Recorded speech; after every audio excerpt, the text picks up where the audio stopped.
तो गर्दा गर्दा मच जाई भोजपुरी में भैया। ऐसा जानकारी और ऐसा अपडेट लेकर आ गई बानी कि भैया आपके का बताए, डीजे पे एकदम धमाल मचा दी, भोजपुरी में एकदम कमाल मचा दी। भैया आप सबके बता दी कि भोजपुरी के पावर स्टार पवन सिंह और शिल्पी राज की आवाज में एगो गाना आ रहा बा, जेकर जानकारी आपका ही छोटका भैया ये वीडियो के माध्यम से देवे वाला बा। तब भैया आप सबके पहले बता दी कि कुछ घंटे पहले गनमा के पोस्टर लॉन्च कैल गए, जवन की हमारे स्क्रीनिया पे आप लोग देख रहा बानी, जेकर टाइटल है भैया एके ओढ़निया। जी हाँ, एके ओढ़निया, जेकर गनवा का टाइटल है एके ओढ़निया। पवन सिंह और शिल्पी राज के आवाज में ई गनवा के लॉन्च करल जाई, गनवा भैया हिट हो जाए और तबाही मचा दी।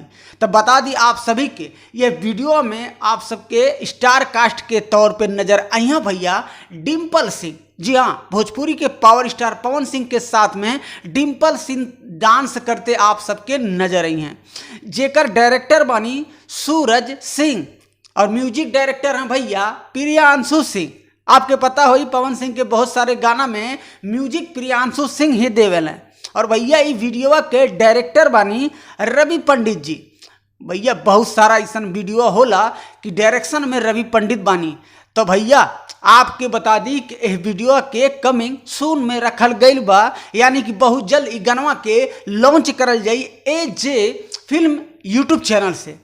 तो भैया अपडेट कैसन लगल, वीडियो के अगर पसंद आ गई हो तो भैया वीडियो के कई दिहन लाइक, और चैनलवा पे नए हैं तो भैया कर ली सब्सक्राइब। आप कहीं भैया हमेशा हर दिन एक से एक वीडियो के अपडेट लेके आप सब तक पहुंचावे की कोशिश जरूर करी।